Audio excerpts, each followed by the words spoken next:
उधर सब खत्म हो गया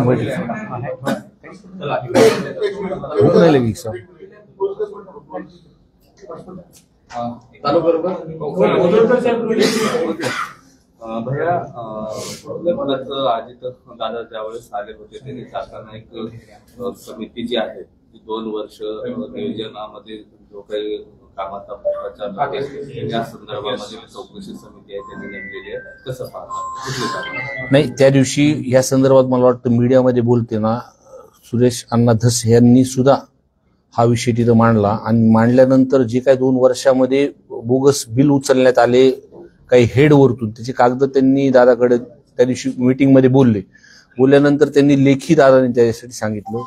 मग ती चौकशी समिती सुद्धा नेमली आणि खऱ्या अर्थाने दादांनी एकदम चांगला निर्णय या जिल्ह्याच्या माध्यमातून डीपीडीसीच्या बैठकीच्या माध्यमातून घेतलेला आहे.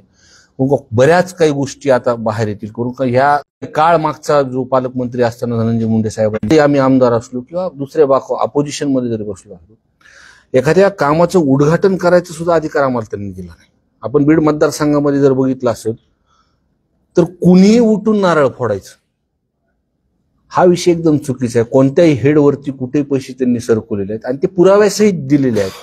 नक्कीच भविष्यामध्ये या माध्यमातून जे काही पैसे येतील आणि ही जी चौकशी लावली त्या अनुषंगाने अधिकारी सुद्धा आता घाबरले आणि जिथं आता पैसे पडतील ते चांगल्या पद्धतीची कामं जिल्ह्याभरात या विषयासंदर्भातले होतील.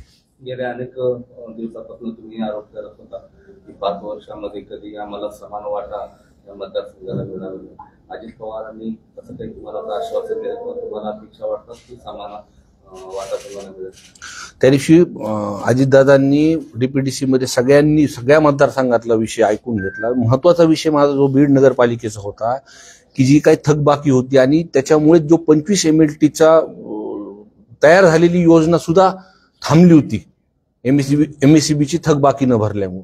तर तो सुद्धा विषय दादांनी तिथं मार्गी लावलेला आहे आणि त्यांनी हे सुद्धा आश्वासित केलं की जरी विरोधी बाकावरती असली तर त्यांच्या अडचणी किंवा अजितदादाची काम करण्याची पद्धत त्यांच्या नेतृत्वाखाली काम केलं अडचण कुठेही येणार नाही मतदारसंघामध्ये विकास कामाच्या संदर्भात असं मला वाटतं.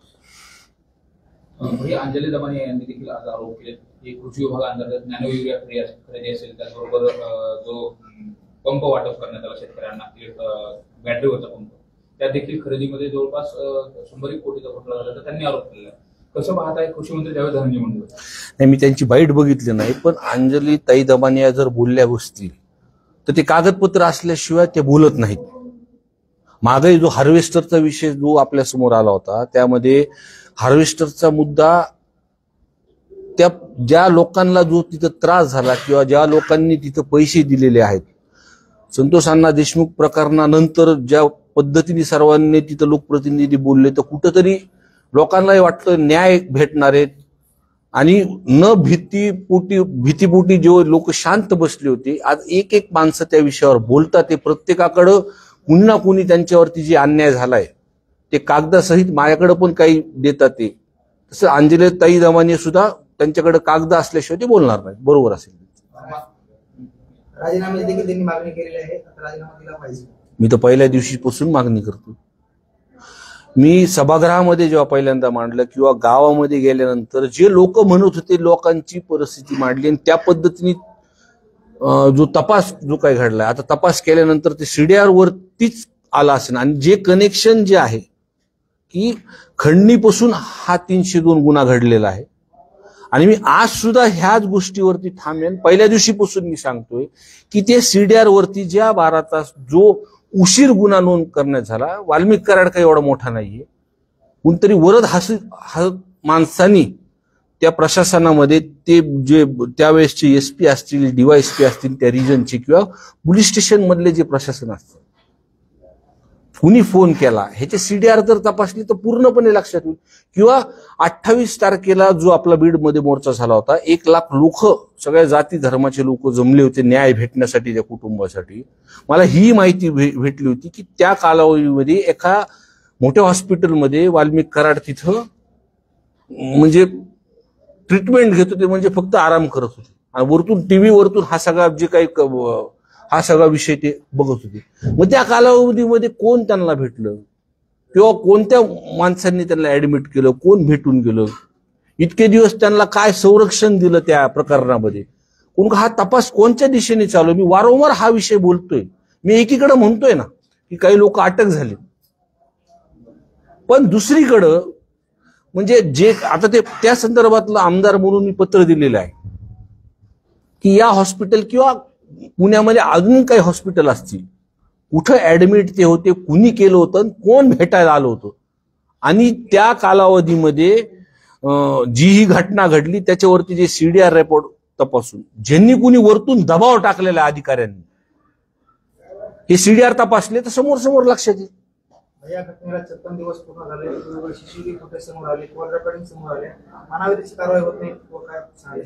हे बघा, ह्याच्या मागचं कारणच आहे की धनंजय मुंडे साहेबांनीच बोलताना सांगितलं की वाल्मिक कराड हे माझे निकटवर्ती आहेत, हे त्यांनी सांगितलंय. एक मंत्री म्हणून निश्चितपणे त्यांना संरक्षण भेटत आहे हे आपल्याला दिसून होतं. ज्या पद्धतीने वाल्मिक कराड हे सरेंडर झाले, तुम्ही अटक झाल्यानंतर तपासामध्ये त्यांच्या हातातले गोरे गमजे हे पोलिसांनी का काढले नाहीत, हे तुमच्या मीडियाच्या समोर सुद्धा हा विषय आलेला आहे. मग कुठंतरी त्यांना VIP ट्रीटमेंट त्या संदर्भात दिली जाते ना. जो कोणी फरार आहे, जे कोणी, तुम्ही हा पण प्रश्न विचारला की ते अजून का अटक झालं नाही, तर माझी शंका आहे त्याच्यामध्ये की जी पूर्वी परिस्थितीमध्ये त्या ठिकाणी जे घडलेलं आहे मला वाटत नाही ते सापडतील. उद्या मुख्यमंत्र्यांच्या उपस्थितीत राष्ट्रीय मतदारसंघात विकास कामांचं उद्घाटन होते. 2 कार्यक्रम आहेत त्या ठिकाणी. कार्यक्रमाची पत्रिका आहे, बॅनर्स आहेत, त्यावर देखील फोटो आहेत. तुम्ही जाणार त्या कार्यक्रमाला? हो, ते राज्याचे मुख्यमंत्री आहेत. आम्ही जरी एक वेगळ्या भूमिकेसोबत असलो आणि एका विचारासोबत चालू असलो, पण आमदार म्हणून तिथे एक शासकीय कार्यक्रम आहे. तिकडचे आमदार जे आहेत सुरेश अण्णा धस यांनी पण मला बोललेलं आहे, माझं नाव टाकलंय, मला विचारलं मी येणार आहे कार्यक्रमाला. का आपण मतदारसंघातलं एखादं विकासाचं काम जर असलं तर आपण त्यावेळेसचे ज्या खात्याचे मंत्री, मुख्यमंत्री, उपमुख्यमंत्री, आपण त्यांना भेटावंच लागेल मला.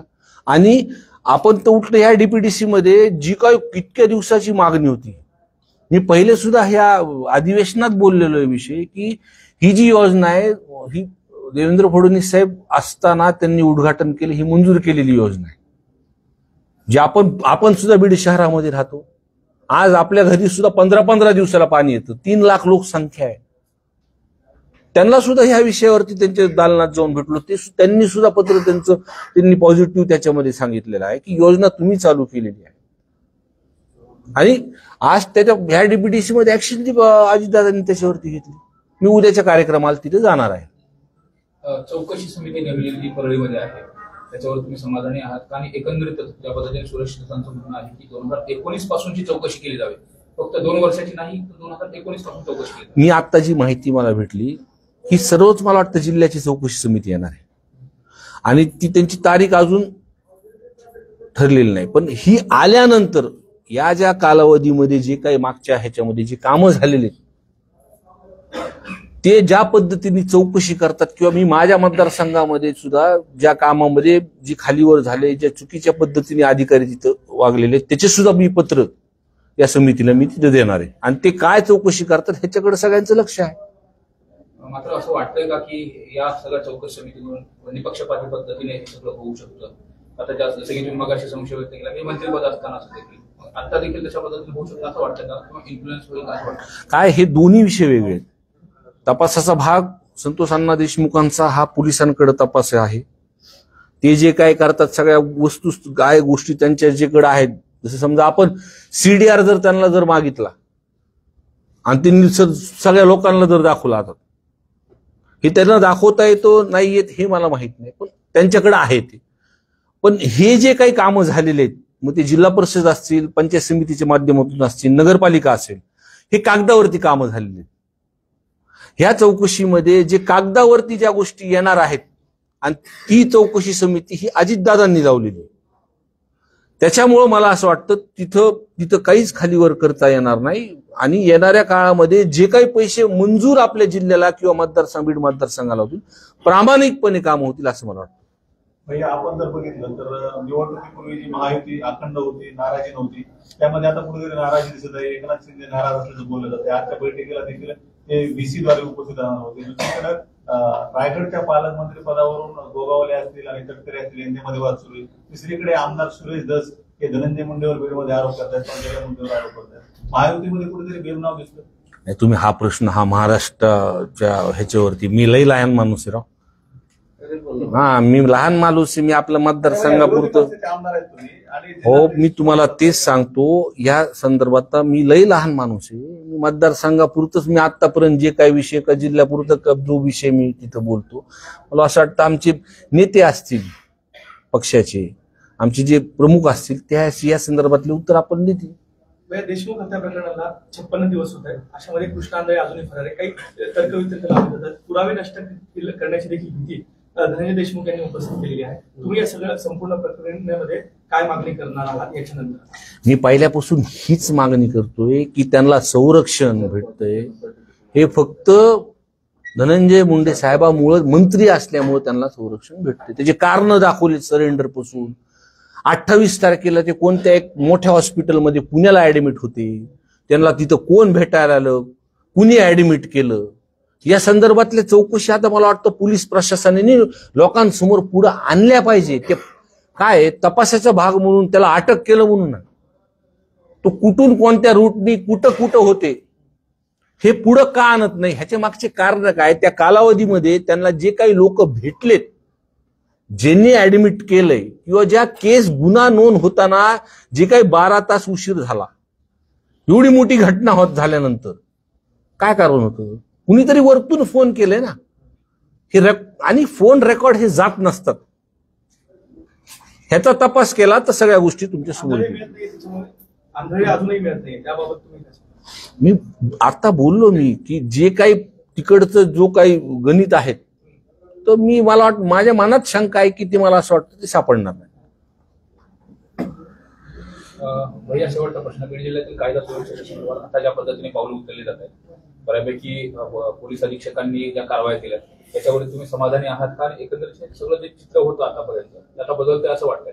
नाही, काही ठिकाणी बदल होतो ते मान्य करावं लागेल. आता त्या रीतीच्या संदर्भातला सुद्धा जे गाड्या जे आपण त्यांनी पकडल्यात, पण मला जी माहिती भेटते की अजून त्याच्यामध्ये गाड्या आहेत.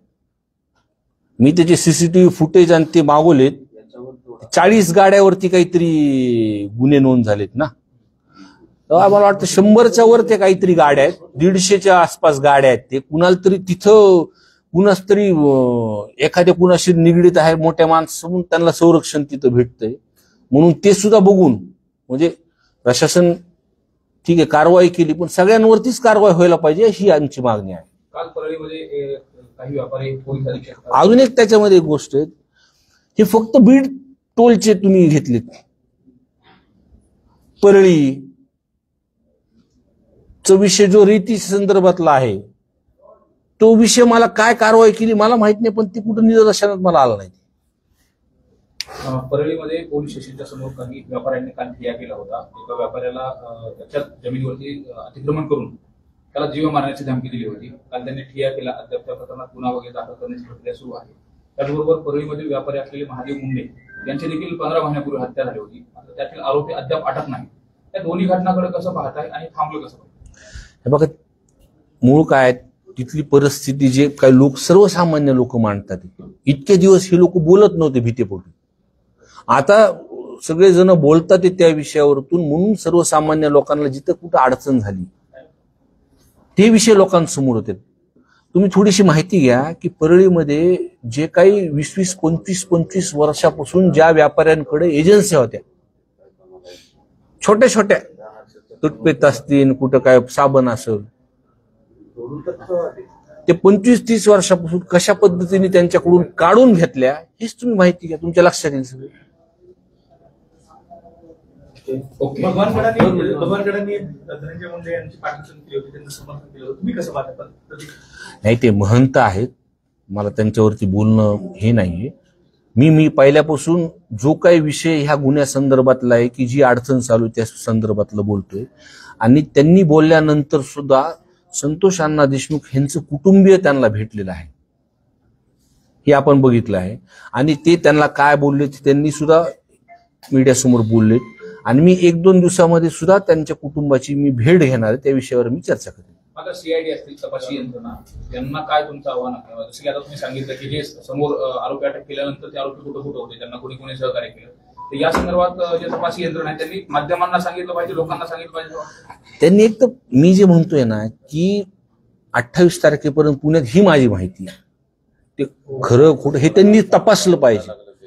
हॉस्पिटलचं सुद्धा जे सांगितलं मी नावासहित त्यांना दिलेलं आहे. किंवा एखाद्या दुसऱ्या हॉस्पिटलमध्ये, सगळ्या हॉस्पिटलमध्ये आज तुम्ही बघितलं सीसीटीव्ही फुटेज आहेत, किंवा मीडियावरती हा सगळ्या गोष्ट सगळ्याच हॉस्पिटलला माहिती. एखाद्याला आरोग्यासाठी काही अडचण असेल, तो आरोग्यासाठी हॉस्पिटलमध्ये अडचण झालं, त्याच्या हॉस्पिटलची त्याच्यामध्ये चुकी नसेल.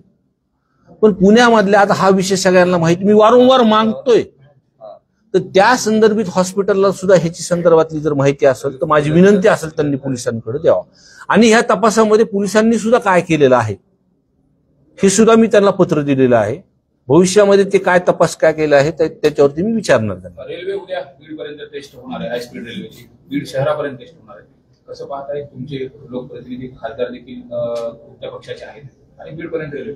सर्वात म्हणजे महत्वाचं भैया, यामध्ये स्वर्गीय केशर काकू यांचा देखील मोठा वाटा आहे. रेल्वेची जी मंजुरी होती त्याचा पाठपुरावा होता, कसं पाहताय? आतापर्यंत जेवढे लोकप्रतिनिधी खासदार म्हणून आपल्या जिल्ह्यामध्ये राहिलेत, माझ्या आजींपासून मुंडे साहेब असतील, प्रीतमताई असतील, बजरंग बाप्पा असतील, अनेक ह्यांनी जो पाठपुरावा ह्या संदर्भातला सर्वांनीच ह्या विषयावरती तिथे केलेला आहे. आणि आनंदाची गोष्ट आहे, त्या मी मागच्या डीपीडीसी मध्ये म्हणलं की आता समजा आपण हे 2 नंबरचे धंदे आपण बंद केलेत, म्हणून मी पहिल्या दिवशी अजितदादांना हा प्रस्ताव दिला MIDC कडून, दोन्ही कनेक्टिव्हिटी आपल्याकडे चांगल्या पद्धतीने आल्या. आणि त्याच्यामध्ये अजून एक भर त्याच्यामध्ये झाली, रोड नॅशनल हायवेची कनेक्टिव्हिटी झालेली आहे, रेल्वेची कनेक्टिव्हिटी पूर्ण होती. रेल्वेची अजून एक कनेक्टिव्हिटी, जो दुसरा भाग औरंगाबादला जो आहे तो एक मला वाटतं 180 किलोमीटर जोडायचा राहिला, त्या संदर्भातलं सुद्धा डीपीडीसी मध्ये चर्चा झाली. ती बैठक तिथं त्या संदर्भातलं दादांनी तिथं लावायला सांगितली. अजून त्याच्यामध्ये भर एअरपोर्टचा विषय त्यांनी काढला, एअरपोर्टच्या विषयामध्ये. मग या सर्व कनेक्टिव्हिटी आल्यानंतर, जशी रेल्वेचं तुम्ही म्हणलाय, तो आपण कधी पण बीड जिल्ह्या संदर्भातलं एक थोडीशी छबी वेगळी गेली आहे एका प्रकरणामुळं, काही व्यक्तीमुळं तिथे. आता येणाऱ्या काळामध्ये जर ह्या गोष्टीकडं MIDC रोजगार देण्याच्या संदर्भात जर बोललं, मी काही कंपनीजला सुद्धा बोलणं माझं चालू केले, तर ह्याच्यामध्ये विकासाच्या संदर्भात मतदारसंघात नाही तर जिल्ह्यामध्ये ह्याची भर भेटेल आणि मला आनंद आहे. थँक्यू.